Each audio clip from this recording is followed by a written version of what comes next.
Saudara-saudara yang terkasih, selamat berjumpa kembali di kanal Forum 195. Kanal untuk mengasihi, melayani, memuji, dan menyembah Tuhan kita, Yesus Kristus. Damai kasih Allah menyertai kita semua. Sebelum kita belajar firman Tuhan, kita terlebih dahulu berdoa.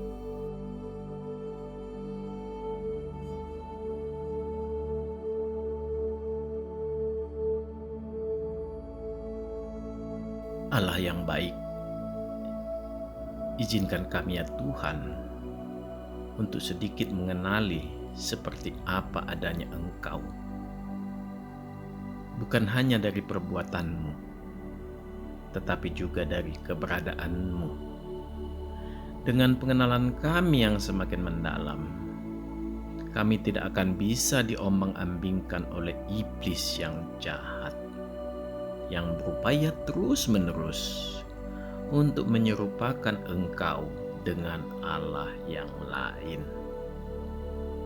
Dengan demikian ya Tuhan, iman kami semakin kokoh. Ampunilah kami bila kami banyak melakukan dosa dan kesalahan. Terima kasih ya Allah. Di dalam nama Tuhan Yesus Kristus kami berdoa. Amin. Saudara-saudara yang terkasih, bila kita bertanya kepada seluruh umat Kristiani di dunia ini,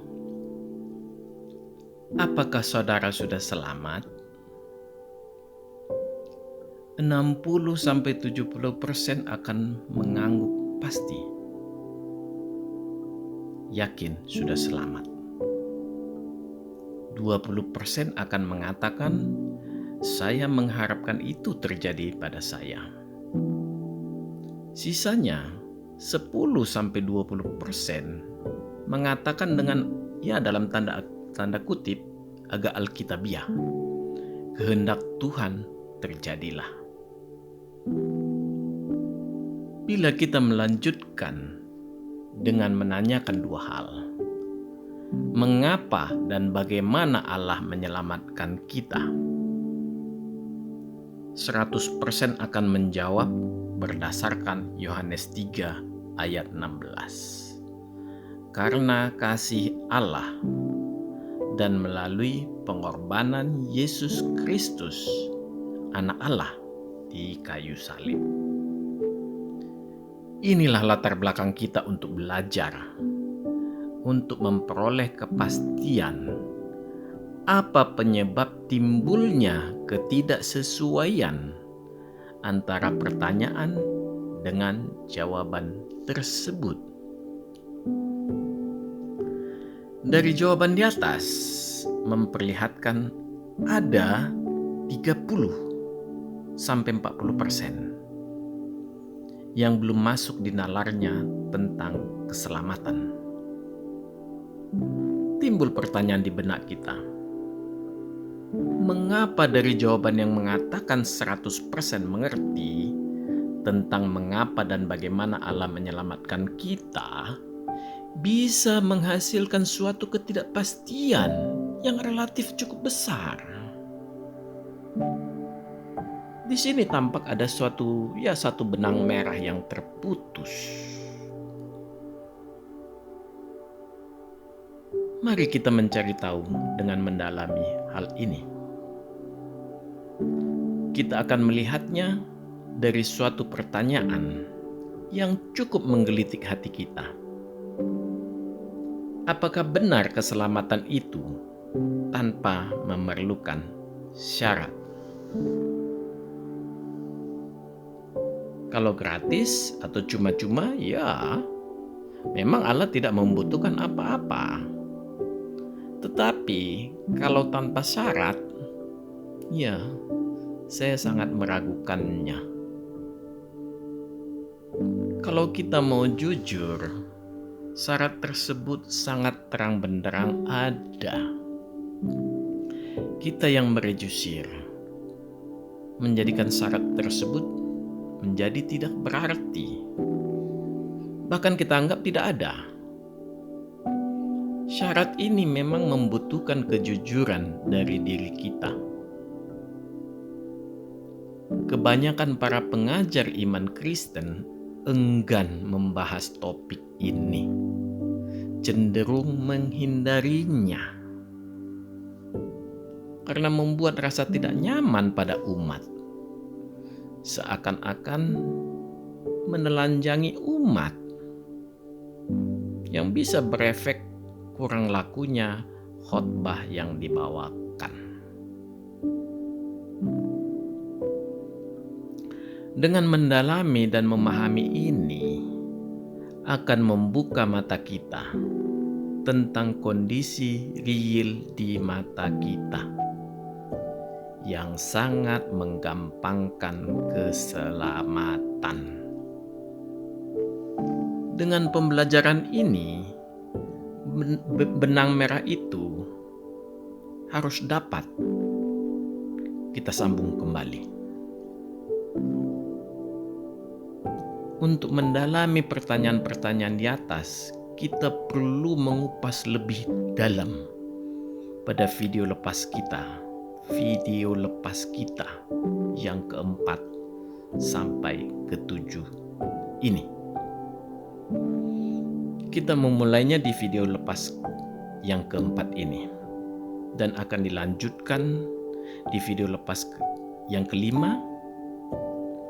Ya, kita melihat di sini di kedua video ini mengapa Allah menyelamatkan kita dengan mempelajari 5 karakter Allah yang sudah pernah kita bahas. Di video yang keempat, yang merupakan episode ke-1, akan membahas tentang Allah yang Maha Kekal, Maha Adil, dan Maha Kudus. Di video lepas yang kelima, yaitu episode keduanya, akan membahas tentang Allah yang Maha Kasih dan Maha Kuasa. Ini kita pelajari agar kita tahu seperti apakah Allah kita, Allah orang Kristen. Di video lepas ke-6, yaitu episode ketiga, kita akan mempelajari bagaimanakah Allah menyelamatkan kita. Dan yang lebih esensial adalah bagaimana kita bisa menerima anugerah keselamatan dari Allah.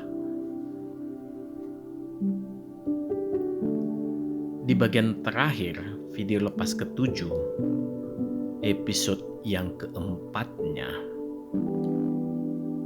adalah merupakan rangkuman ketiga episode sebelumnya. Di sini kita akan menjawab, benarkah hanya Yesus jalan ke sorga? Saudara-saudara yang terkasih, begitu sering kita mendengar istilah Allah,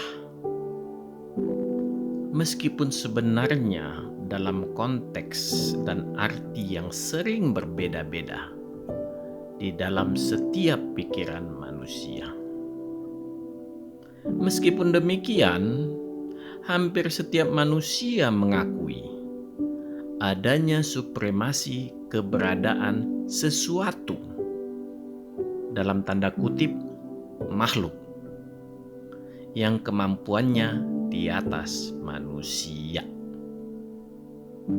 Termasuk para ateis sebenarnya juga mengakui hal ini, sekalipun hanya dalam hati kecilnya. Ya, dikarenakan banyaknya hal-hal di sekitarnya yang tidak dapat dipahaminya atau dinalarnya.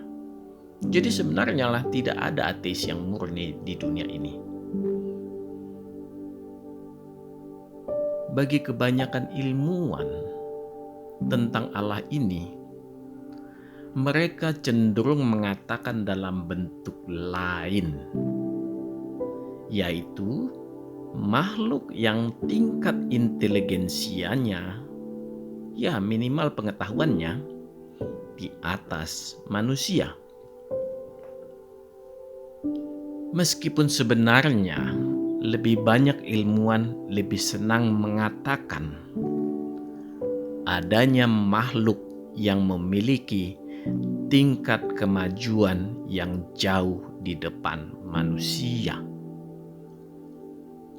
Artinya, dalam tanda kutip, kemenangan atau kelebihan makhluk super tersebut adalah karena lebih dahulu menguasai ilmu pengetahuan. Ya, memang ilmuwan terlihat lebih realistis. Walaupun terkadang dalam menyatakan sikap realistisnya, ilmuwan terkadang meniadakan realita yang ada di depan matanya. Bagi orang-orang yang memahami konsep agama, keberadaan makhluk ini dinyatakan dengan nama pencipta. Lebih spesifik lagi, disebut dengan nama Allah atau Tuhan. Mengenai proses penciptaan alam semesta dan keberadaan pencipta, dapat saudara ikuti di kanal Forum 195 dari mulai video ke-1 sampai ke-7. Di sana saudara dapat melihat bagaimana dan seperti apa proses penciptaan alam semesta. Dan memanglah, tidak dapat dihindari sama sekali bahwa semuanya disebabkan oleh pencipta. Untuk menjawab para ilmuwan, kita tinggal membalik proses penciptaan.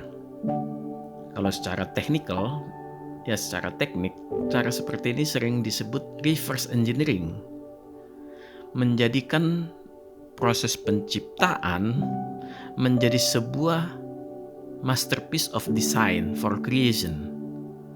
Suatu gambar desain atau rancangan desain tentang penciptaan di atas kertas, yaitu menjadi sebuah rancangan mahakarya Adi Kodrati tentang penciptaan. Bila ilmuwan menyelidiki kertas rancangan penciptaan ini, mereka akan menemukan sebuah kenyataan dan mengakui bahwa disitulah sumber dari segala sumber seluruh ilmu pengetahuan yang tidak mungkin bisa dikuasai oleh suatu makhluk ciptaan, seperti apapun makhluk tersebut.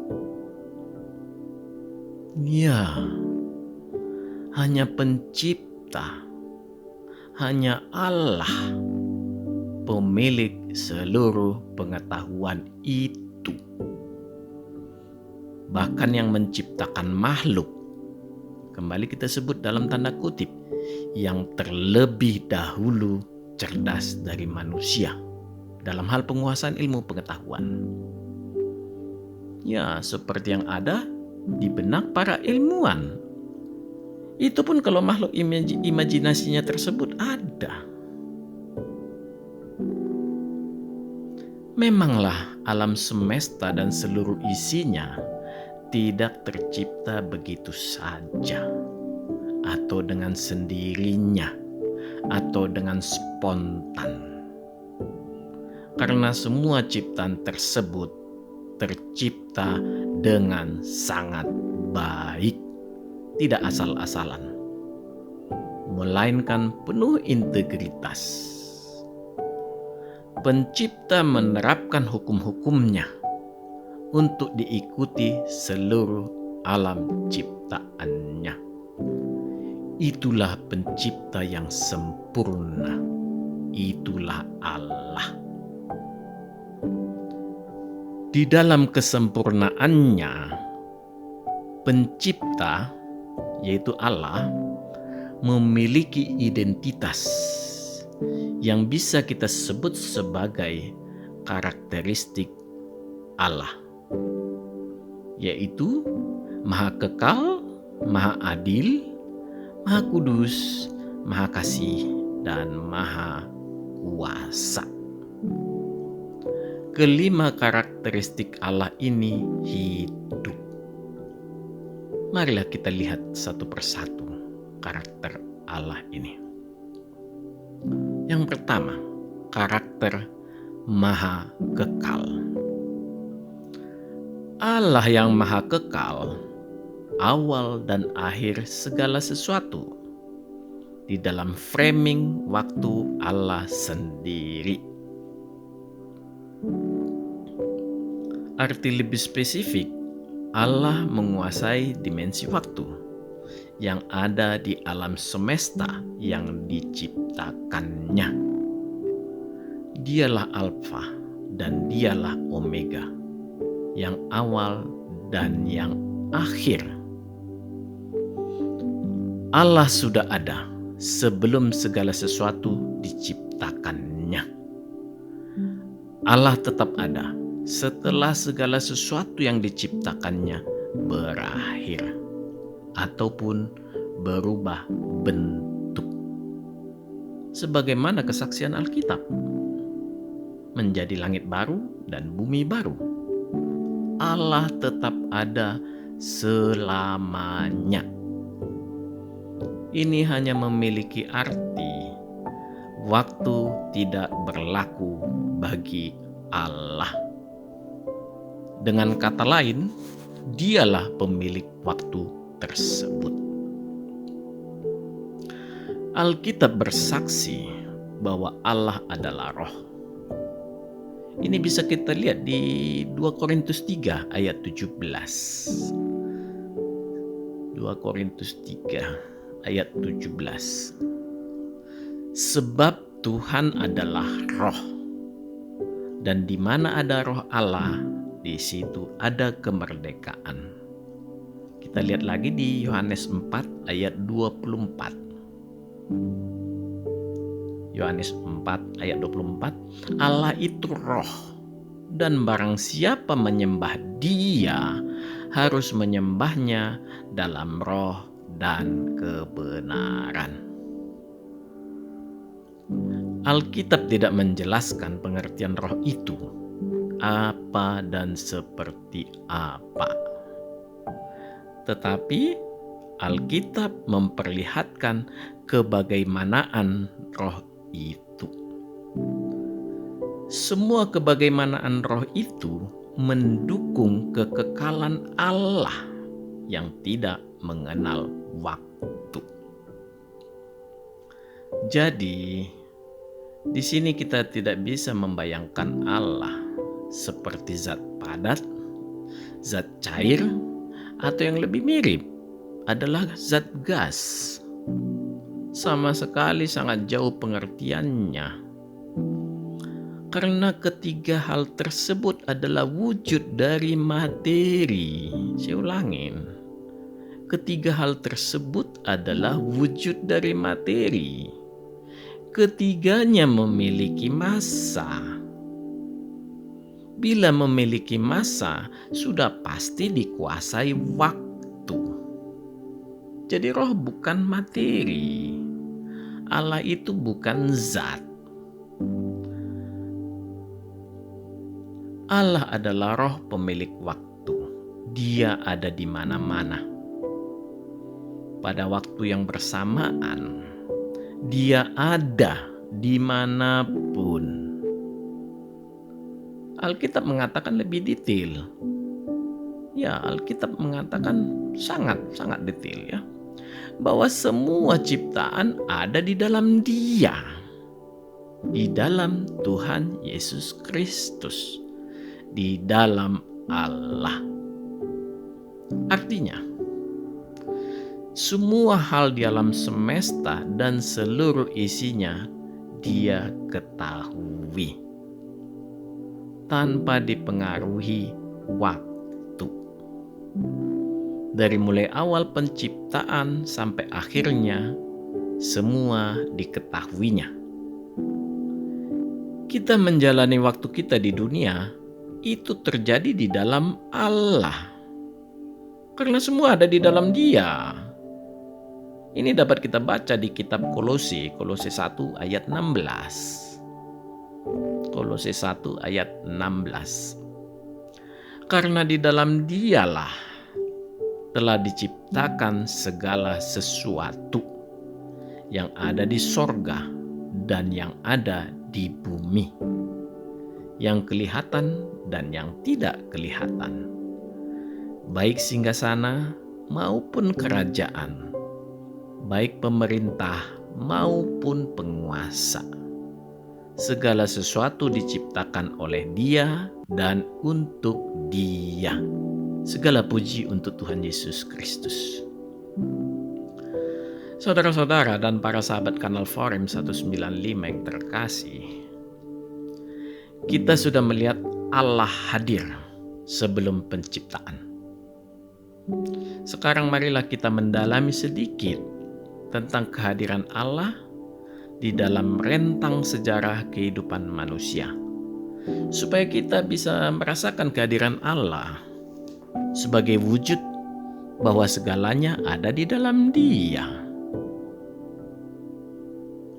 Dalam perjalanan hidup manusia, ketika menjalani waktu di alam yang diciptakan Tuhan ini, Allah juga ada. Allah hadir. Hal ini bisa kita amati dalam skala global. Allah beberapa kali melakukan intervensi langsung untuk mengontrol kejahatan manusia. Ini bisa kita lihat dalam peristiwa pemusnahan total hampir semua umat manusia pada zaman Nuh. Peristiwa ini tercatat di kitab Kejadian 6. Hanya 8 orang yang selamat. Nuh, istrinya, anak laki-lakinya 3 orang, dan menantunya 3 orang. Kejadian hampir serupa juga terjadi ketika pemusnahan sebagian umat manusia dalam peristiwa Sodom dan Gomora pada zaman Abraham. Di sini Allah hanya meloloskan keponakan Abraham, yaitu Lot, dengan 2 anak perempuan Lot. Itu pun setelah Abraham menawar sebanyak 6 kali kepada Allah. Tetapi pemusnahan tetap berlangsung. Karena jumlah orang benar di sana tidak sampai 10 orang. Peristiwa ini tercatat di kitab Kejadian 18 dan 19. 2 peristiwa pemusnahan umat manusia yang tercatat di dalam kitab Perjanjian Lama yang diakibatkan dosa yang merajalela. Seiring dengan berjalannya waktu, Allah mengenalkan sistem organisasi kepemimpinan bagi umat manusia. Allah mengenalkan zaman hakim-hakim, raja-raja, dan nabi-nabi sebagai pengganti zaman kepemimpinan non-formal. Pengaturan umat manusia didelegasikan Allah kepada 3 tipikal kepemimpinan ini. Allah tidak pernah meninggalkan manusia. Allah hadir. Zaman Perjanjian Lama berakhir, menutup zaman kenabian dengan nabi terakhir adalah Yohanes Pembaptis. Kemudian muncul zaman Perjanjian Baru yang merupakan titik awal penggenapan nubuat Allah pertama sekali yang dicatat di Alkitab tentang kehadiran juru selamat yang menghapus dosa manusia melalui Tuhan Yesus Kristus. Yesus Kristus sudah menebus seluruh dosa umat manusia. Tetapi Allah tidak pernah mau memaksa. keselamatan itu diberikan cuma-cuma hanya bagi yang mau percaya kepadanya. Dalam istilah Alkitab, lahir baru. Istilah lahir baru ini akan kita dalami di video lepas kita yang ke-6 dan ke-7, yang masih merupakan bagian pembelajaran yang membahas seperti apa Allah kita. Di sini kita hanya mengenalkan sepintas mengenai pengertian lahir baru. Mari kita lanjutkan. Proses dalam tanda kutip pengereman perkembangan kejahatan di dunia ini digantikan Allah. Bukan lagi melalui pemusnahan, melainkan melalui kelahiran baru, yang artinya kehadiran Roh Kudus di dalam hati manusia. Inilah tameng sebagai penangkal pengaruh iblis dari dalam diri manusia. Peristiwa ini terjadi setelah kenaikan Tuhan Yesus Kristus ke sorga dan kehadiran Roh Kudus di dalam hati manusia yang percaya. Di sini Allah semakin memberdayakan manusia dengan cara memberi Roh Kudus untuk memperkuat roh manusia. Ya, karena roh manusia lemah dan sangat penurut. Diperlukan kehadiran Allah untuk menopang roh manusia. Suatu proses belajar mandiri untuk menuju Matius 5 ayat 48. Mencapai kesempurnaan yang diinginkan Allah, yaitu harus sempurna seperti Allah.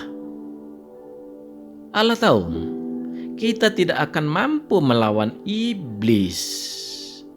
Karena itulah setelah Tuhan Yesus Kristus naik ke sorga, Dia mengutus penolong yang lain, yaitu Roh Kudus. Jadi proses keselamatan itu tetap melalui perubahan yang mendasar dari tiap orang. Allah siap sedia menopang bila kita meminta. Dari semuanya ini kita bisa melihat di dalam seluruh kehidupan manusia, Allah tetap ada. Allah tetap hadir. Sampai suatu saat nanti, di suatu hari yang tak seorang pun mengetahuinya, di hari akhir yang hanya Allah sendiri yang tahu, Allah hadir dalam 2 buah tahta. Yang pertama, yaitu tahta pengadilan Tuhan Yesus Kristus bagi orang-orang yang percaya dan setia kepadanya.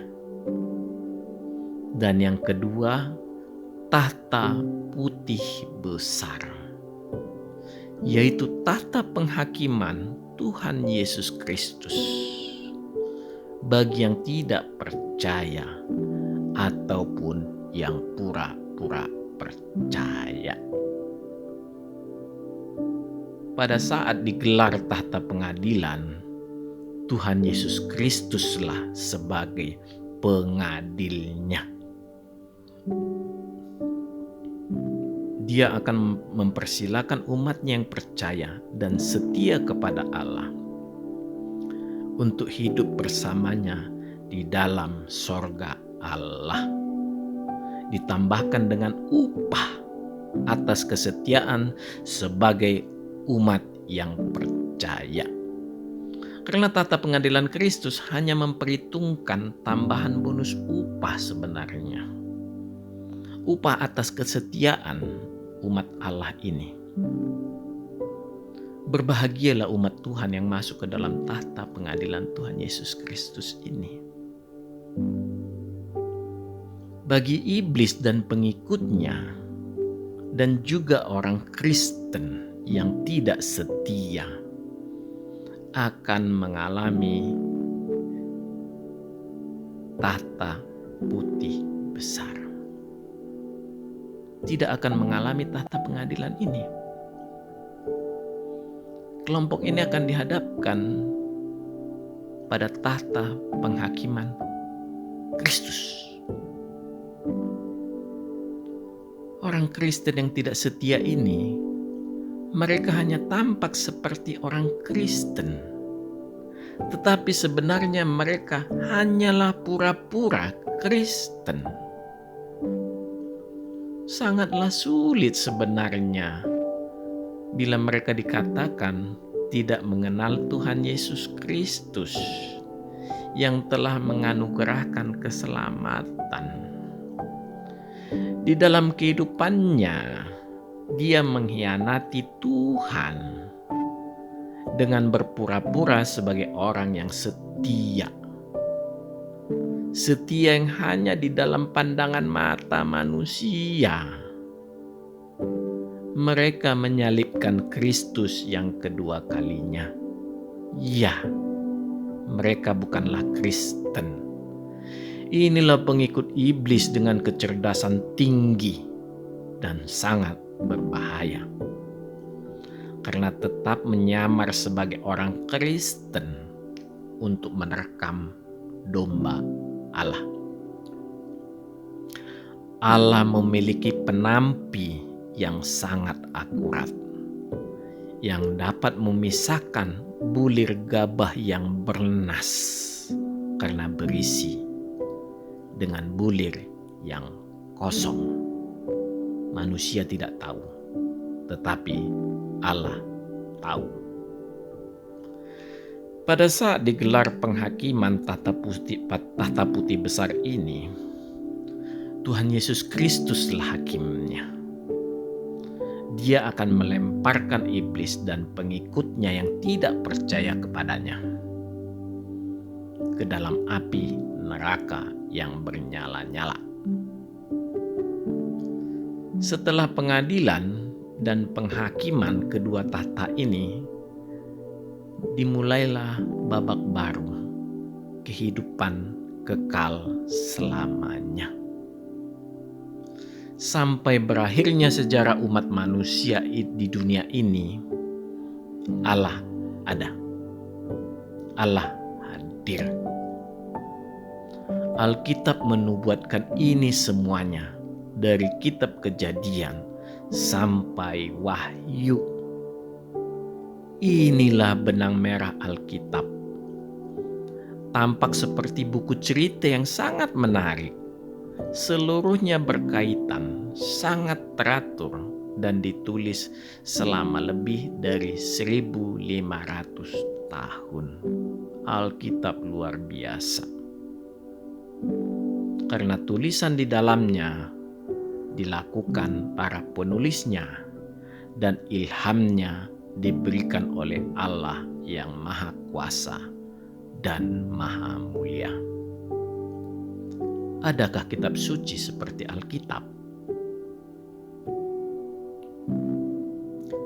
Kedua tahta itu, yaitu tahta pengadilan dan tahta penghakiman, yang menentukan kehidupan kekal manusia setelah kematian menjemputnya.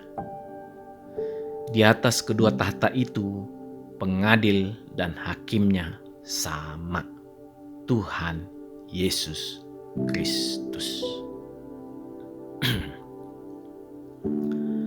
Seorang pengadil yang melakukan tugasnya untuk menentukan upah bagi para pekerja di ladang Allah. Ya, kita semua adalah pekerja di ladang Allah.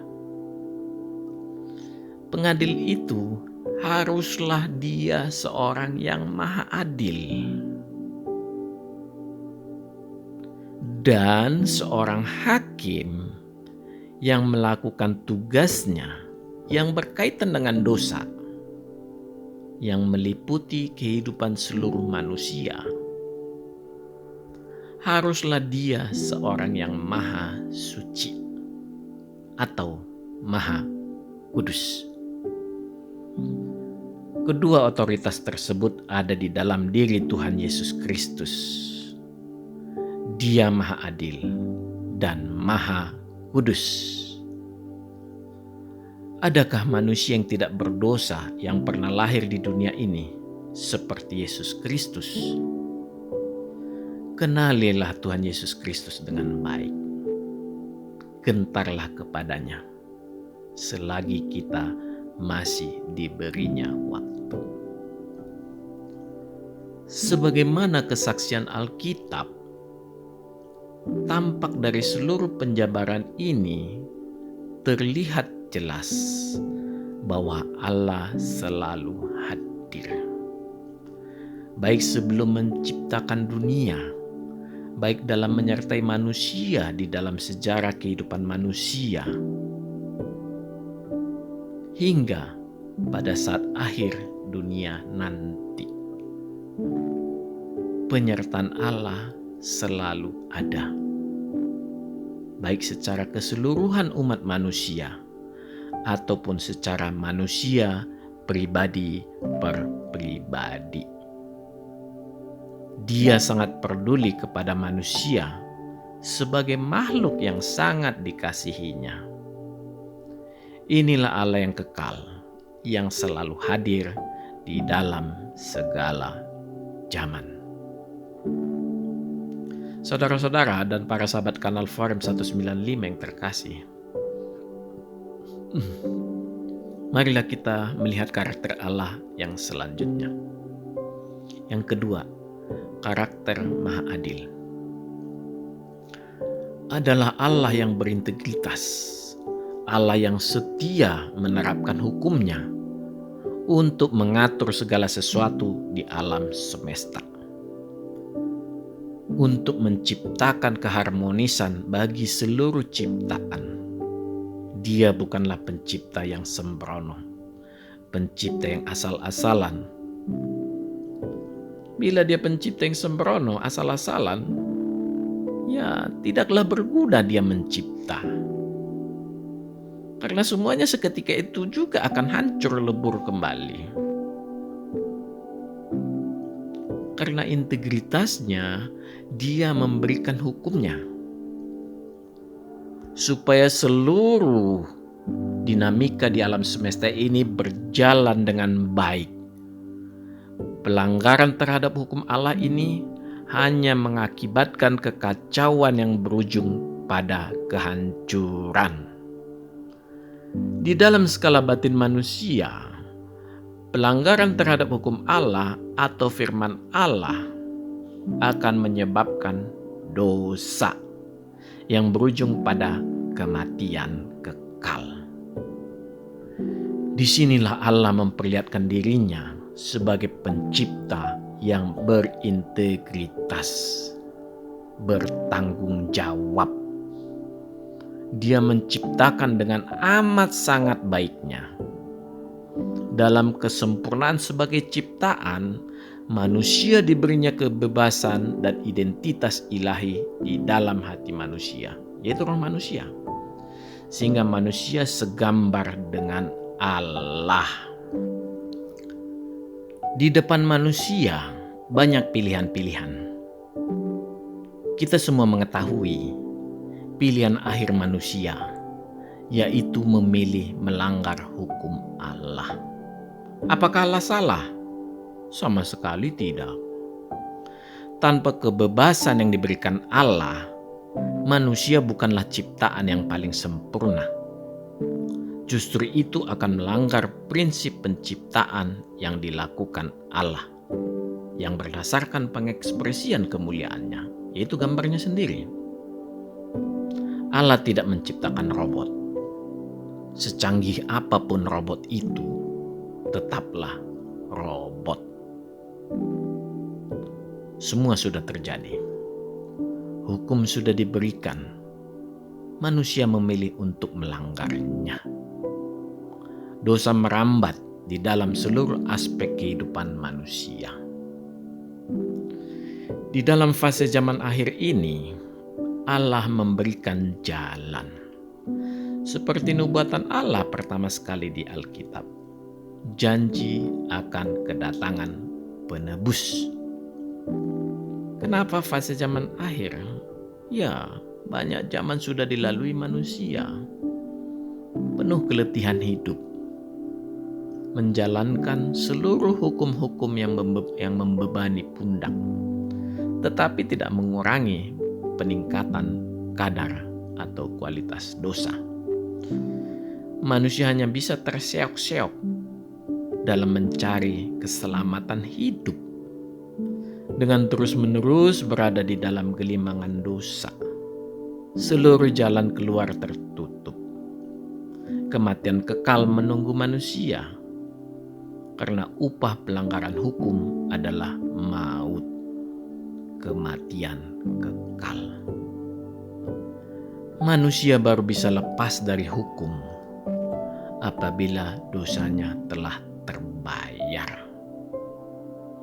Ada yang melakukan transaksi penebusan. Inilah prinsip Maha Adil. Saudara-saudara dan para sahabat kanal Forum 195 yang terkasih, marilah kita lihat karakter Allah yang selanjutnya, yang ketiga. Karakter Maha Kudus. Seperti yang sudah dikatakan di atas, di dalam kemahadilannya Allah memperlihatkan bahwa semua harus mengikuti ketetapannya, hukumnya, kata-katanya atau firman-Nya. Ini hanya memiliki sebuah arti, bahwa Allah tidak ingin ada pelanggaran terhadap hukum-Nya. Pelanggaran terhadap hukum-Nya hanya menghasilkan suatu akibat kerusakan. Di dalam skala batin, kerusakan itu adalah dosa. Di balik ini, tampaklah bahwa Allah tidak menginginkan adanya dosa. Ini hanya berarti Dia Maha Suci atau Maha Kudus. Jadi kemahadilan Allah berkaitan dengan dirinya sendiri. Dia Maha Suci, Dia Maha Kudus. Disinilah terjadi kondisi yang tampak di mata manusia kontradiktif antara keadilan yang menuntut suatu timbal balik pembayaran atas dosa manusia dengan kekudusan Allah. Manusia ingin mengikuti Allah, ingin hidup bersama Allah, sementara Allah tidak boleh melihat dosa sedikit pun. Padahal manusia dipenuhi oleh dosa. Suatu kondisi yang sangat bertolak belakang. Diperlukan suatu upaya untuk membebaskan manusia dari dosanya. Dengan demikian, manusia kembali pulih gambar atau citra ilahinya, yaitu gambar Allah. Sehingga manusia dilayakkan di hadapan Allah dan mendapat perkenanan Allah. Di dalam sejarah kehidupan manusia, manusia berupaya sekuat tenaga untuk menghindari dosa. Bertapa, melakukan ritual agama, mencari jalan hidup sunyi, berbuat baik agar lebih banyak amalnya dibandingkan dosanya, dan banyak lainnya. Seperti apapun perbuatan manusia, tidak akan bisa membersihkan dosa. Dosanya tetap menempel, dan nafsu duniawinya tetap menguasainya. Manusia tidak akan bisa lepas dari lumpur dosa. jalan keselamatan tertutup. Karena di dalam hati kecil kita, sebenarnya kita sangat paham bagaimana mungkin kita bisa menghadap Allah dengan membawa dosa ke tempat Allah. Padahal kita sangat yakin Allah itu kudus. Di dalam hati kecilnya, semua manusia memahami hal ini. Jadi di sini bukan terbatas hanya bagi orang Kristen. Memanglah, hal keselamatan sebenarnya bukan mengandalkan perbuatan baik kita. Sama sekali tidak. Perbuatan baik kita tidak membuat dosa kita hilang. Ini adalah logika yang sederhana. Logika yang menjadi sebuah pernyataan yang semua manusia bisa merasakannya. Manusia paham, sampai nyawa meninggalkan badannya, dosanya tetap ada. Manusia tidaklah mungkin bisa masuk ke rumah Allah yang kudus. Harus ada jalan untuk menyempurnakan manusia untuk dilayakkan memasuki rumah Allah. Inilah kekristenan. Mengikuti Kristus, meneladani Kristus. Karena Kristus dari sorga, Dia akan menuntun kita ke rumah Bapanya. Kristus tahu jalan ke rumahnya sendiri. Kristus tahu caranya. Memanglah bagi banyak orang, kenyataan di hati kecilnya ini tertutupi oleh pengajaran atau dogma yang mengajarkan kemungkinan lain, sehingga menutupi suara hati kecilnya. Sekali lagi harus saya katakan di sini, upaya apapun yang kita lakukan tidak akan bisa menghapus dosa. Karena kita atau siapapun tidak memiliki otoritas, tidak memiliki kuasa untuk itu. Hanya Yesus Kristus pemilik otoritas tersebut. Alkitab mengatakan, memang kita harus kembali ke fitrah awal kita sebagai ciptaan yang tidak berdosa, supaya kita memperoleh jalan keselamatan. Ya, kita bisa membayangkan Taman Eden yang ada di dunia saja sudah sedemikian suci, dan manusia diusir hanya karena manusia jatuh ke dalam dosa yang dalam tanda petik karena hanya melanggar perintah kecil. Itu memakan buah pengetahuan yang baik dan yang jahat. Apalagi suatu saat nanti kita semua akan pulang menuju rumah pencipta kita yang sama sekali tidak bisa disandingkan dengan Taman Eden di bumi.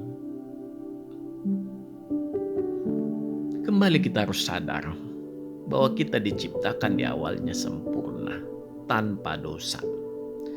Itu yang diinginkan Allah terjadi kembali dalam diri kita. Allah tahu semua itu. Dia Allah yang peduli. Dia tahu kita tidak akan pernah mampu keluar dari lumpur dosa. Allah itu kudus. Dia menempuh jalan untuk menguduskan manusia supaya layak di hadapannya. Cara yang Dia lakukan adalah sebagaimana cara manusia-manusia awal sudah melakukannya, yaitu memberikan korban sembelihan. Iya, Allah kita selalu menempuh cara yang biasa dilakukan manusia, hanya supaya manusia mengerti apa maksud itu semua. Allah mengajari kita perlahan-lahan. Dia Allah yang sabar. Akbar. Dalam upaya penebusan dosa manusia, Allah tidak pernah tanggung-tanggung. Dia mengaruniakan anaknya yang tunggal sebagai korban kudus, yaitu Yesus Kristus. Korban yang kudus untuk menguduskan manusia kembali. Korban yang sempurna untuk menyempurnakan manusia kembali. Itu pun hanya bagi yang mau menerima. Bila menerima, maka mulailah tahapan hidup baru. Dengan mereformasi batin terlebih dahulu. Menerima juru selamat untuk memulai titik baru dalam hidup kita. Inilah pengertian lahir baru. Segala puji bagi Allah. Dia sungguh amat baik. Amin. Tuhan memberkati kita semua. Marilah kita berdoa. Ya Tuhan kami yang Maha Kasih, begitu berat hal yang kami pelajari hari ini ya Tuhan. Semua untuk pengenalan akan Engkau sebagai penguasa hidup kami. Biarlah semua yang kami pelajari ini menjadi berkat bagi semua orang yang mendengarkan kanal ini ya Tuhan. Seluruh hari ini kami serahkan dalam tangan pimpinan Tuhan saja. Terpujilah namamu selama-lamanya. Di dalam nama Tuhan Yesus Kristus kami berdoa. Amin. Tuhan memberkati. Marilah kita masuk ke saat teduh sejenak.